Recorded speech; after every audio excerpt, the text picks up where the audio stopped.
Morning, welcome to business breakfast show. Global markets ప్రస్తుతం లాభాల్లో trade అవుతున్నాయి. Majority of the Asian markets లాభాల్లో trade అవుతున్నాయి. లాస్ట్ నైట్ అమెరికన్ మార్కెట్స్ ఒడిదుడుకుల మధ్య trade అయ్యి ఫైనల్ గా ఫ్లాట్ గా క్లోజ్ అయ్యాయి. సో ఆగస్ట్ నెలకు సంబంధించిన కన్స్యూమర్ కాన్ఫిడెన్స్ ఇండెక్స్ సంతృప్తికరంగా ఉండడంతో అమెరికన్ మార్కెట్స్ లో కొంత రికవరీ కనిపించింది. S&P 500 మాత్రం ఫ్లాట్ గా క్లోజ్ అయింది. డౌ జోన్స్, నాస్డాక్ లు చేరి 5 పాయింట్ల లాభ నష్టాలతో ముగిశాయి.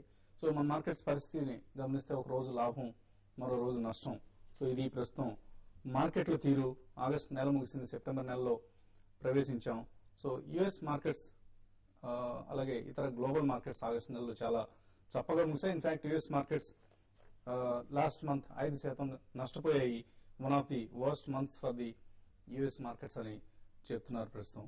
సో మన మార్కెట్స్ లో పరిస్థితి గమనిస్తే లాస్ట్ 20 years లో సెప్టెంబర్ నెల 13 సార్లు, అంటే గత 20 ఏళ్లలో 13 సంవత్సరాలు పాజిటివ్ రిటర్న్ ఇచ్చింది, 7 సంవత్సరాలు నెగిటివ్ రిటర్న్ ఇచ్చింది. సో ఓవరాల్ గా సెప్టెంబర్ నెల కొంత హోప్ఫుల్ గా కనిపిస్తుంది. యావరేజ్ న 1.2% గత 20 ఏళ్లలో మన మార్కెట్స్ లాభపడటం గమనించాం.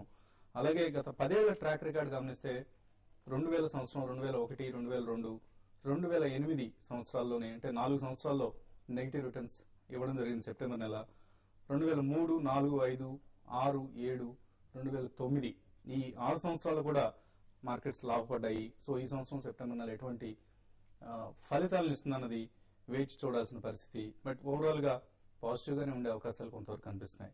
సో ఎఫ్ఐ ఇన్వెస్ట్మెంట్స్ గత కొన్నేళ్లుగా గమనిస్తే సెప్టెంబర్ నెలలో చాలా హ్యూజ్ ఫ్లోస్ వస్తున్నాయి. లాస్ట్ మంత్ కూడా మనకు $2 బిలియన్ పైగా ఎఫ్ఐఎస్ మన మార్కెట్స్ లో ఇన్వెస్ట్ చేయడం జరిగింది. సో నిఫ్టీ, సెన్సెక్స్ లను మూవ్మెంట్స్ ఎలా ఉన్నప్పటికీ ఎఫ్ఐ ఫ్లోస్ పాజిటివ్ గా ఉండే అవకాశం ఉంది. అలాగే mid cap, small cap stocks లో యాక్షన్ కొనసాగే అవకాశం ఉంది. సో ఇవన్నీ మనం గమనించాల్సిన అంశాలు. సో ఈ పరిస్థితిపై మనకు విశ్లేషణ అందించేందుకు అనలిస్ట్ కుటుంబరావు గారు సిద్ధంగా ఉన్నారు. సో కుటుంబరావు, ఓవరాల్ గా సెప్టెంబర్ పెర్ఫార్మెన్స్ మీద ఎటువంటి అంచనాలు ఉన్నాయి? ఈ సెప్టెంబర్ లో మార్కెట్స్ లాభపడతాయనుకుంటున్నారా, నష్టపోతాయనుకుంటున్నారా? సెకండ్ హాఫ్ ఆఫ్ సెప్టెంబర్ లో డెఫినెట్లీ లాభపడతాయని అనుకుంటున్నాను. ఎందుకంటే అప్పటికి డెఫినెట్లీ Q2 రిజల్ట్స్ పైన ఎక్స్పెక్టేషన్స్ కూడా బిల్డప్ అవటం మొదలవుతాయి. And after 15th advance tax numbers కూడా రావటం మొదలవుతాయి. డెఫినెట్లీ నిన్న జీడీపీ గ్రోత్ రేట్ కానీ, ఇటు ప్రీవియస్ ఐఐపీ నెంబర్ డేటా కానీ చూస్తూ ఉంటే అడ్వాన్స్ ట్యాక్స్ నెంబర్స్ కూడా రోబస్ట్ గానే ఉంటాయని అనిపిస్తుంది. ఎందుకంటే నిన్న ట్యాక్స్ కలెక్షన్ నెంబర్స్ కూడా వచ్చినాయి. ఇన్ఫాక్ట్ జూన్ లో one of the highest jump కూడా వచ్చిందనమాట. కాబట్టి రిజల్ట్స్ ఎక్స్పెక్టేషన్స్ బిల్డప్ అయినప్పుడు definitely markets new short term high కూడా టచ్ అవడానికి స్కోప్ ఉందని చెప్పేసి అనుకుంటున్నా.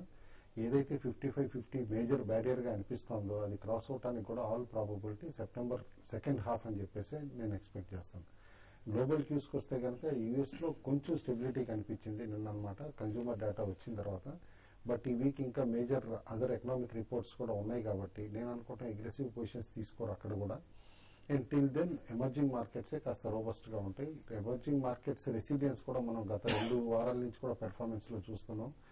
మన దగ్గర normal profit booking plus couple of index heavy weights weakness display చేయడం వల్లనే మార్కెట్ లో ఈ నెగిటివ్ ట్రెండ్ కనిపించింది. లైక్ రిలయన్స్ 1 year లో టచ్ అయింది అనమాట. మనం కేర్ఫుల్ గా అబ్జర్వ్ చేస్తే 13.7% వెయిటేజ్ ఉన్న రిలయన్స్ ఇండస్ట్రీస్ కి బీఎస్సీ ఇండెక్స్ లో, సెన్సెక్స్ లో ఇప్పుడు ఓన్లీ 11.8 ఉంది. అంటే దాదాపు 2% వెయిటేజ్ కోల్పోయింది అనమాట.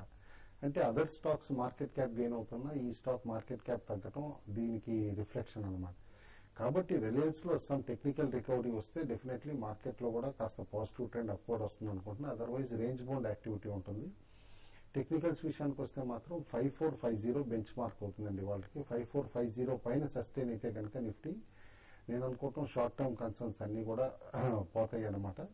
బట్ బిలో కూడా 5380 క్రూషియల్ అంటాను ఇవాళ. ఎందుకంటే గ్యాప్ అప్ ఓపెనింగ్ వచ్చిన తర్వాత తిరిగి 5380 బ్రేక్ అయితే ఎస్టర్డేస్ లో 5350 లెవెల్స్ వరకు కూడా టెస్ట్ చేసే స్కోప్ ఉంటుంది. కాబట్టి ట్రేడర్స్ మాత్రం కొత్త పొజిషన్స్ ఇనిషియేట్ చేద్దాం అనుకుంటే ఎండ్ ఆఫ్ ది డే 5450 పైన సస్టైన్ అవుతా ఉంటేనే ఇనిషియేట్ చేయమంటే, అదర్వైజ్ ట్రేడింగ్ ఆపర్చునిటీస్ కే వెయిట్ చేయమని చెప్పేసి చెప్తాను. ఓకే అండి. అలాగే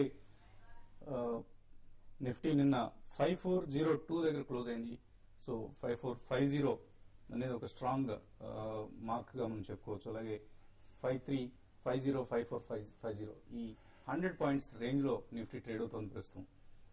ఒక కాలర్ లైన్ లో ఉన్నారు, అనంతపురం నుంచి శ్రీనివాసులు లైన్ లో ఉన్నారు. శ్రీనివాసులు గారు సార్ నమస్తే నమస్తే సార్. నమస్తే అండి. సార్ నమస్తే సార్. కుటుంబరావు సార్. నమస్కారం. నమస్తే, చెప్పండి. Sir Reliance equity opportunity fund లో ఇన్వెస్ట్మెంట్ చేయొచ్చా సార్?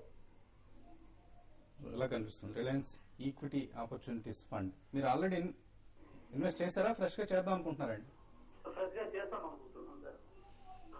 ఓకే అండి. సో చేయొచ్చండి, ఎందుకంటే దాని ఎన్ఎఫ్ఓ డాక్యుమెంట్ చూసాం అనమాట. చూస్తే కనుక ఎక్కువగా హై రిస్క్ అనేది కాకుండా ఇండెక్స్ బేస్డ్ స్టాక్స్, తర్వాత బిఎస్సి టాప్ 100 స్టాక్స్ లోనే పెట్టడానికి చూస్తున్నారు అనమాట. కాబట్టి డెఫినెట్లీ రిలయన్స్ క్యాపిటల్ కున్న కంపిటెన్స్ చూస్తూ ఉంటే మిడ్ క్యాప్ స్టాక్స్ లో ఈ ఫండ్ కూడా మంచి రిటర్న్స్ ఇవ్వగలుగుతుందని చెప్పేసి అని అనుకుంటున్నా. ఇన్వెస్ట్ చేయండి. ఓకే అండి. రాంబాబు ఖమ్మం నుంచి లైన్ ఉన్నారు. రాంబాబు గారు మార్నింగ్. నా దగ్గర మేమోని ఆర్గానిక్స్ ఉన్నాయండి ఆల్రెడీ. ఓకే అండి. కిరీష్ డ్రగ్స్ అను ఐడిబిఐ బ్యాంక్ రెండు కొందాం అనుకున్నాను. కొంచెం వాటి ఫండమెంటల్స్ చెప్తారు, మూడింటి గురించి చెప్తారు సార్.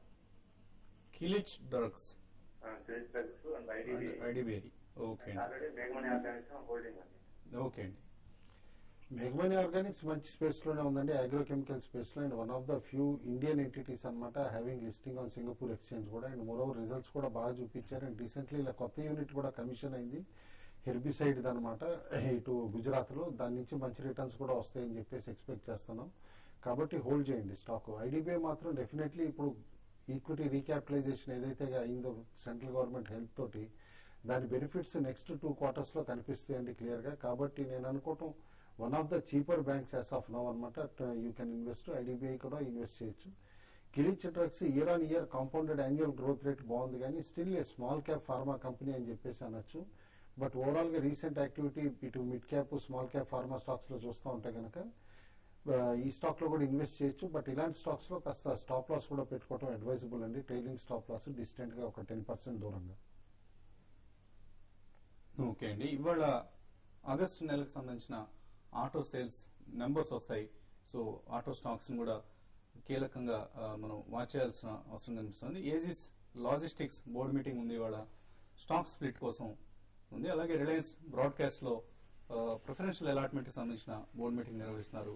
ఇతర బోర్డు మీటింగ్ నిర్వహిస్తున్న కంపెనీస్ లో శివాని ఆయిల్, అలాగే Ankur drugs, Kiri dyes and chemicals, ఇటువంటి కంపెనీస్ అన్నింటిలో కూడా బోర్డు మీటింగ్ ఉంది. ఇతర స్టాక్స్ లో రిలయన్స్ ఇండస్ట్రీస్ ను మనం వాచ్ చేయాల్సిన అవసరం కనిపిస్తుంది. అలాగే గుజరాత్ పిపవా షిప్ పోర్ట్ ఈ మధ్య పబ్లిక్ ఇష్యూ వచ్చిన కంపెనీ 46 రూపాయల దగ్గర ఇష్యూ ప్రైస్ ను 46 రూపాయలుగా నిర్ణయించడం జరిగింది. అలాగే 3G స్పెక్ట్రమ్ ఎలకేషన్ కూడా ఇవాళ జరగబోతోంది. దీనివల్ల కూడా టెలికాం స్టాక్స్ మీద ఈ డెవలప్మెంట్ సంబంధించిన ఇంపాక్ట్ ఉండే అవకాశం ఉంది. So watch out for August month data for automobile sales, అలాగే టెలికాం స్టాక్స్ పై కండిషన్ వచ్చింది. అలాగే బ్యాంకింగ్ స్టాక్స్ సంబంధించి చాలా ఎక్కువగా షార్ట్స్ బిల్డప్ అయి ఉన్నాయి. సో షార్ట్ కవరింగ్ నిన్న క్లోజింగ్ లో కూడా మనం గమనించాం, బ్యాంక్ స్టాక్స్ భారీగా లాభపడటం గమనించాం. డెఫినెట్లీ అండి, ఎందుకంటే జస్ట్ స్టాక్స్ పెరిగినాయి కదా అని చెప్పేసి షార్ట్ చేస్తున్న రీటైల్ ప్లేయర్స్ కూడా ఎక్కువైపోయారనమాట బ్యాంక్ స్టాక్స్ లో. అది క్లియర్లీ కనిపిస్తోంది. ఏమాత్రం ఒక 1% అప్ సైడ్ మూవ్ వచ్చినా నిన్న కెనరా బ్యాంక్ కానీ ఐసిఐసిఐ బ్యాంక్ కానీ ఇలాంటి వాటిలో చూసాం, ఇమీడియట్ గా షార్ట్ కవరింగ్ రష్ వస్తుందన్నమాట. జస్ట్ బికాజ్ స్టాక్ పెరిగిందని షార్ట్ చేయడం అనేది టోటల్లీ రాంగ్ స్ట్రాటజీ. నేను అనుకోవటం బ్యాంక్ స్టాక్స్ లో ఇంకా ఒక వీక్నెస్ అంటూ మాత్రం ఎమర్జ్ కావట్లేదు అనమాట.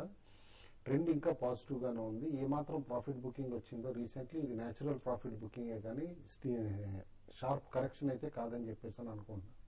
కాబట్టి ఇలాంటి ప్రాఫిట్ బుకింగ్ వచ్చినప్పుడు మంచి స్టాక్స్ లో బయింగ్ ఆపర్చునిటీస్ కోసమే చూడాలి, కానీ షార్టింగ్ ఆపర్చునిటీస్ చూడకూడదు అనుకుంటాను. ఓకే అండి, ఇప్పుడు చిన్న బ్రేక్ తీసుకుందాం. బ్రేక్ తర్వాత మరిన్ని ఇన్వెస్టర్ కాల్స్ తీసుకుందాం.